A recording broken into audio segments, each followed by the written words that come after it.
Everyone, तो पिछले episode में हमने देखा था कि लीहान यिंगशुई के साथ सीक्रेट लैंड के बाहर पहुंच जाता है, जहां जाने के बाद वहां पर पहले से ही काफी सारे लोग मौजूद थे। लीहान को तो वहां पर फॉक्सी और वो डम गाय भी मिल जाते हैं, जिनके साथ वो सभी सीक्रेट लैंड के अंदर एंटर हो गए थे। अंदर जाने पर वो जगह काफी ज्यादा खतरनाक लग रही थी। तभी देखते ही देखते उनके ऊपर एक डियर बीस्ट हमला कर देता है, जो कि इंसानों को डायरेक्ट निकल रहा था। पर लीहान तो 2-3 स्लैशेस में ही उसके चीथड़े उड़ा देता है। इसके बाद तो उसके ऊपर शी होंग और उसके आदमी हमला करना शुरू कर देते हैं, जिनसे फाइट करते हुए लीहान को पता लगा था एक अननोन पर्सन जानबूझ के लोगों को भड़का रहा है, ये कहकर कि उस रेलिक बॉक्स के अंदर काफी सारे खजाने और पिल्स मौजूद हैं। इसलिए जो भी पावरफुल खुद को समझता है वो लीहान के साथ फाइट करने पहुंच जाता है उस बॉक्स को हासिल करने के लिए। लीहान ने भी अपनी चालाकी का यूज करते हुए शी होंग को जान से मार दिया था। इस पार्ट की स्टार्टिंग में दिखाते हैं कि लीहान फॉक्सी और यिंगशुई के साथ अपने सफर को कंटिन्यू करते हुए उस जंगल के मिडिल तक पहुंच गया था। वहीं पिछले पार्ट में हमने देखा था कि डम गाय काफी ज्यादा डर चुका है, इसलिए वो अभी इन लोगों के साथ अपने सफर को कंटिन्यू नहीं करता। जंगल के काफी ज्यादा अंदर आने के बाद लीहान एक चीज को देखकर रुक जाता है। फॉक्सी, जो कि उसके कंधे पर बैठकर घोड़े बेचकर आराम फरमा रही थी, उसके अचानक रुकने से उससे सवाल पूछने लगती है कि आखिर तुम यहाँ पर रुक क्यों गए। लीहान तो एक स्ट्रेंज तरीके के फ्लावर को देखकर रुक गया था। ये स्ट्रेंज तरीके का फ्लावर रियल में भी एग्जिस्ट करता है, जो कि वर्ल्ड का सबसे लार्जेस्ट फ्लावर है। अगर आपको इसका नाम पता है तो फिर आप कमेंट में बता सकते हैं। वैसे तो इस फूल का एक निकनेम है और वो है कॉप्स फ्लावर। लीहान को उस फ्लावर में से अजीब सी डेडली वाइब आ रही थी। फॉक्सी उसे देखकर कहती है कि तुम्हें इस फूल में ऐसा अजीब सा क्या लगा, काफी बड़ा और सुंदर तो है। लीहान इस बारे में सोच ही रहा था कि तभी पीछे से एक और उसकी चाहने वाली अपीयर हो जाती है, जो उसे देखकर हंसते हुए कह रही थी कि फाइनली तुम मुझे यहाँ मिले। तुम जंगल के इतना ज्यादा अंदर आ गए हो, सच में बहुत ज्यादा पावरफुल हो, वरना मुसीबतों से लड़ते हुए इतने अंदर आ जाना तुम्हें ढूंढने में तो सच में बहुत ज्यादा दिक्कत हुई। इस लड़की का नाम जेमई है, जिसे देखने के बाद लीहान भी लाइक मुझे तलाश करी थी, कोई खास वजह थी आपकी। उसका पार्टनर जिसका नाम फेयू था, वो अपनी पार्टनर से कहता है कि बकवास बंद कर अपना रियल गोल पर ध्यान दो, ऐसा ना हो कि बातें करने में तुम सारा वक्त गुजार दो। फेयू की बातें सुनने के बाद जेमई काफी ज्यादा नटखट अंदाज में कह रही थी कि क्या तुम्हें जेलसी हो रही है, तुम्हें ज्यादा फिक्र करने की कोई जरूरत नहीं है, तुम हमेशा मेरे डार्लिंग रहोगे। इसके अलावा रहा सवाल मेरे रियल गोल का, तो तुम मेरी हेल्प करो ना इसे पूरा करने में। ये बोलने के बाद वो अपने फैन का यूज करते हुए उस बंदे पर चार्म टेक्निक एक्टिवेट कर देती है, जिससे कि वो उसके वश में आ जाता है। फॉक्सी को ये देखने के बाद उसका झटका लगा था कि इस बंदी को चार्म मैजिक आता है। फॉक्सी तो लीहान को वार्न करी थी कि ध्यान देना, ये लड़की तुम्हें टारगेट कर रही है।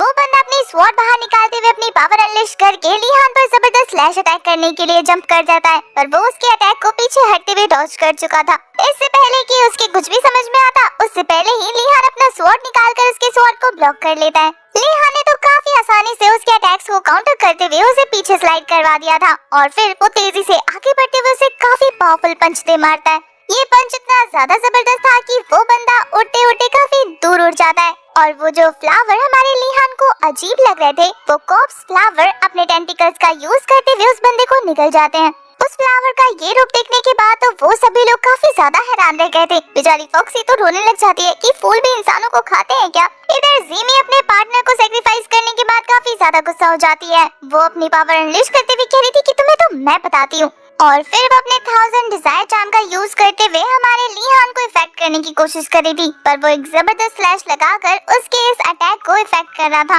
पर तभी हमें खास चीज पता लगती है कि ये चार्म इफेक्ट स्लैश से डिस्ट्रॉय नहीं हुए, बल्कि वो तो सीधा जाकर वहाँ पर जितने भी लोग मौजूद थे सबको हिप्नोटाइज कर देते हैं। तभी जिया अपीयर होते हुए कह रही थी कि काफी इंटरेस्टिंग अटैक था, मुझे तो मजा आ रहा है देखने में, अब देखते हैं आगे क्या होता है। वैसे तो फिलहाल जिया को ये सोच कर मजा आ रहा है कि सारे इफेक्ट हो गए, सिर्फ इस गॉडेस को छोड़कर। तभी जेमई हमारे लीहान के पास आकर उससे चिपकते हुए कह रही थी कि कितने सुंदर हो तुम, आज से मैं तुम्हारी मालकिन। लीहान तो उसके इस इफेक्ट से बाहर आते हुए कह रहा था कि अच्छा ऐसी बात है। लीहान को होश में देखने के बाद ये लड़की काफी ज्यादा डर जाती है। लीहान से अपना हाथ छुड़ाकर कहती है कि तुम्हारी इतनी हिम्मत, तुमने मुझे बेवकूफ बनाया। इस दुनिया में कोई भी ऐसा नहीं है जो मेरे चार्म को रेजिस्ट कर सके, तुम्हारी तो अभी बताती हूँ। इसके बाद तो वो लीहान से दूर जाते हुए अपने अल्टीमेट चार्म इफेक्ट का यूज करने लगी थी, जिससे एक ब्यूटीफुल सी सोल हमारे लीहान के पास जाकर उसे हिप्नोटाइज करने की कोशिश करने लग जाती है। पर लीहान तो ठहरा सक लौंडा, उस पर इसका कोई असर नहीं होता। अब जैसा कि उस लड़की ने कहा था कि कोई भी इंसान उसके चार्म इफेक्ट से बच नहीं सकता, लिहान कहता है कि सही कहा तुमने, मैं तो इंसान हूँ ही नहीं। ये बोलकर वो उसके चार्म सोल को डिस्ट्रॉय कर देता है और फिर वो तेजी से अपनी स्पीड का यूज करते हुए उस लड़की को जाकर एक जोरदार पंच दे मारता है, जिससे वो लड़की भी नीचे गिर गई थी। और अब लिहान उसके पास जाकर उससे वही सेम सवाल पूछता है कि तुम्हें हेलेनियन ने भेजा है। ज़ेमई तो डर से कांपते हुए कह रही थी कि क्या बात कर रहे हो, मैं किसी हेलेनियन को नहीं जानती, मुझे नहीं पता तुम किसकी बात कर रहे हो। तुम जिस हेलेनियन को ढूंढ रहे हो मैंने उसका आज तक कभी नाम भी नहीं सुना। ये बोलकर वो तो काफी ज्यादा डर रही थी। तभी हमें उस फ्लावर के टेंटिकल को दिखाते हैं जो तेजी से आगे बढ़ते हुए उस लड़की को जकड़कर अपने साथ ले जाता है। लिहान ने अपनी स्वॉर्ड का यूज करते हुए एक जबरदस्त स्लैश उस टेंटिकल के ऊपर लगा दिया था, लेकिन इससे भी कोई फर्क नहीं पड़ता। वो लड़की वहाँ से देखते ही देखते गायब हो जाती है। धुआं हटने के बाद लिहान को लग रहा था कि शायद वो लड़की मर गई होगी, इसलिए वो ये सोचने लगता है कि आखिर कोई भी हेलेनियन को कैसे नहीं जानता, जबकि उनकी टेक्निक हेलेनियन की तरह लग रही थी। इसके अलावा यहाँ के प्लांट ब्लड एनर्जी को सक करते हैं। क्या इसका मतलब ये हो सकता है कि यहाँ आसपास ब्लड डीमन मौजूद है? जिया को उस ब्लड डीमन के बारे में काफी सारी चीजें पता थी। वो कहती है कि उस स्वॉर्ड सेन के साथ फाइट के बाद वो ब्लड डीमन मारा गया था। तो क्या इसका मतलब ये है कि वो पूरी तरीके से वैनिश नहीं हुआ? अगर ये वही हुआ तो खेल तो सच में काफी ज्यादा इंटरेस्टिंग हो जाएगा। मैं जानने के लिए एक्साइटेड हूँ कि आखिर वो कौन है। तभी हमारे लिहान को एक अजीब सी आवाज सुनाई देती है जो कि फॉक्सी की थी। वो सपने में चिकन खा रही थी, वो भी लाल टपकाते हुए। वहीं दूसरी तरफ हमारी यिंगशुए अपने मास्टर को याद कर रही थी। मतलब ये चार्म उन्हें उनके प्रियजनों से मिलाता है। उन लोगों की ऐसी हालत देखने के बाद लिहान भी लाइक अभी तक ये लोग होश में नहीं आए। इनके होश में न आने का मतलब था कि जिसने इन पर ये स्पेल कास्ट किया है वो अभी भी जिंदा है। जिया भी लाइक मतलब वो अभी तक मरी नहीं है। जिया की बातें सुनकर तो हमारे लिहान को भी काफी मजा आ रहा था। वो कहता है कि चलो चलकर देखते हैं जिंदा है या कहाँ गई। और फिर आगे बढ़ते हुए वो बस एक चुटकी बजाता है और उसके दोनों साथी होश में आ जाते हैं, जिन्हें होश में आने के बाद याद ही नहीं था कि उनके साथ क्या हुआ। पर फिर वो लिहान को आगे जाता देखकर उसके पीछे दौड़ पड़ते हैं। तभी सीन शिफ्ट होता है और हमें सिल्वर लेक नाम की एक मिस्टीरियस सी जगह को दिखाते हैं जहाँ पर ज़ेमई टेलीपोर्ट हो गई थी। वहाँ आने के बाद उसे यकीन नहीं हो रहा था कि वो जिंदा कैसे बच गई और अचानक से यहाँ कैसे आ गई। तभी अपने सामने एक मिस्टीरियस पर्सन को देखने के बाद इसका फिर से चार्म इफेक्ट यूज करने का दिल करता है, तो वो उसके पास जाकर अपनी टेक्निक का यूज करते हुए उसे हिप्नोटाइज करने की कोशिश करेगी। उसका प्लान था कि वो इस बंदे का यूज करते हुए यहाँ से बचकर निकल जाएगी। पर जैसे ही वो उस बंदे के पास जाकर अपनी पावर रिलीज करती है, वो बंदा एक डेडली ऑरा रिलीज करके उसे खुद से दूर पटक देता है। उसकी पावर सच में काफी ज्यादा जबरदस्त थी। ज़ेमई गुस्सा होते हुए कहती कि बेवकूफ इंसान, तेरी हिम्मत कैसे हुई मुझे दूर फेंकने की। वो इस बंदे पर भी अपनी चार्म टेक्निक का यूज कर रही थी, पर इस बंदे को भी कुछ नहीं होता, जबकि इस पर तो उसने लिहान से भी ज्यादा पावरफुल मैजिक किया था। बैकग्राउंड से वो अपना डायलॉग दोबारा रिपीट करती है कि मेरे चार्म इफेक्ट से कोई भी इंसान नहीं बच सकता। तभी हमें पता लगता है कि जिस ब्लड डीमन के बारे में जिया और लिहान बात कर रहे थे ये वही है जो ज़ेमई के चार्म इफेक्ट को डिस्ट्रॉय करते हुए कह रहा था कि पर मैं तो इंसान हूँ ही नहीं, मैं तो एक सोल हूँ। तभी वो ब्लड डीमन तेजी से उसके चार्म सोल को डिस्ट्रॉय करते हुए उसके पास पहुंचकर उसे गले से उठा देता है। ज़ेमई को समझ नहीं आता कि एक ही दिन में दो लोग कैसे उसके अटैक से बच सकते हैं। इधर देखते ही देखते वो ब्लड डीमन इतनी जोर से उसका गला दबाता है कि वो अनकॉन्शियस हो जाती है। लिहान, यिंगशुए और फॉक्सी धीरे धीरे जंगल के और ज्यादा डेप्थ में आते गए थे। तभी दूर से उन लोगों को ज़ेमई की चिल्लाने की आवाज आ रही थी जो कि खुद को बचाने के लिए हेल्प मांग रही थी। जिया कहती है कि क्या ये आवाज देकर तुम्हें अपने पास बुला रही है, बहुत ज्यादा चालाक है ये तो। पर लिहान को तो ऐसी खुराफाती करने में बहुत ज्यादा मजा आता है, इसलिए वो तैयार होते हुए कह रहा था कि चलो थोड़ी सी मस्ती करते हैं। यिंगशुए जिया को तो देख नहीं पा रही थी, इसलिए उसे लिहान का इविल प्लान समझ नहीं आता, इसलिए वो लिहान को केयरफुल रहने को कह रही थी कि ये उसके लिए खतरा भी हो सकता है। पर लिहान कहता है कि जाकर देखना तो पड़ेगा ना। ये बोलकर वो निकल जाता है। यिंगशुए कुछ नहीं कर पाती तो उसके पीछे पीछे चल देती है। यहाँ दूसरी तरफ उसी सिल्वर लेक के पास बड़े बड़े पत्थरों पर मौजूद स्पिरिचुअल चेन से ज़ेमई ट्रैप थी और वो जोर जोर से मदद बुलाते हुए लिहान से उसकी हेल्प करने को कहती है। वैसे यहाँ अजीब बात ये थी कि लिहान के साथ फाइट करते करते मरने वाली ज़ेमई यहाँ लिहान को अपने सामने देखकर उसे पहचान नहीं रही थी। वो लिहान से कहती है कि फेलो कल्टीवेटर, मैंने यहाँ पर एक एंशिएंट सील को एक्टिवेट कर दिया जिसकी वजह से मैं यहाँ फंस गई। मैं यहाँ पर 15 दिनों से फंसी हुई हूँ, प्लीज मुझे यहाँ से बाहर निकालो। उसकी ये जबरदस्त इमोशनल स्टोरी और अबला नारी वाली एक्टिंग देखने के बाद फॉक्सी पे लाइक अभी थोड़ी देर पहले तो हमसे मिल गई है ना, फिर ये 15 दिनों से यहाँ पर ट्रैप कैसे हो सकती है। पर इससे पहले कि फॉक्सी अपनी पूरी बात कंप्लीट कर पाती, यिंगशुए उसका मुंह कवर कर देती है क्योंकि उसे भी समझ आ गया था कि कुछ तो गड़बड़ है। यहाँ दूसरी तरफ लिहान को दिखाते हैं, वो भी कम थोड़ी ना है, वो तो एक्टिंग का बादशाह है। अपनी एक्टिंग स्टार्ट करने के बाद वो जीमे से कहता है कि लड़की, मैंने तुम्हें पहली नजर में देखते ही तुम्हें अपना दिल दे दिया। मैं तुम्हें छुड़ाना तो चाहता हूँ, लेकिन यकीन मानो मैं अभी थोड़ी देर पहले ही एक काफी पावरफुल बीस्ट से फाइट करके आ रहा हूँ, इसलिए मेरी सारी स्पिरिचुअल एनर्जी जा चुकी है और मैं काफी बुरी तरीके से घायल भी हूँ। ये बोलने के बाद जोर जोर से खांसने लगता है जैसे कि सच में सालों से बीमार है। वो तो वहाँ से जाते हुए कह रहा था कि रुको, मैं तुम्हारे लिए हेल्प बुला कर आया। उसे वहाँ से जाता देखकर जीमे उसे रोकने के लिए कहती है कि मैं तुम्हें हील कर सकती हूँ, मेरे पास एक हीलिंग पिल है, लेकिन उसके लिए तुम्हें सबसे पहले मुझे छुड़ाना होगा। ये बोलने के बाद वो उसे एक हीलिंग पिल निकाल कर दिखाती है। लीहान उसके पास से वो पिल छीन कर कहता है कि रुको, पहले मैं खुद को ठीक कर लूँ। और फिर वो पिल हथियाने के बाद वो वहाँ से जाते हुए कह रहा था कि मैं तुम्हारे लिए हेल्प बुलाने चाहता हूँ, मैं अकेले तो नहीं कर सकता ना तुम्हें यहाँ से आजाद। यिंग शे तो वो पिल देखने के बाद खुश हो गई थी। अरे एक हाई ग्रेड का हीलिंग पिल सच में बहुत ज्यादा रेयर है मिलना।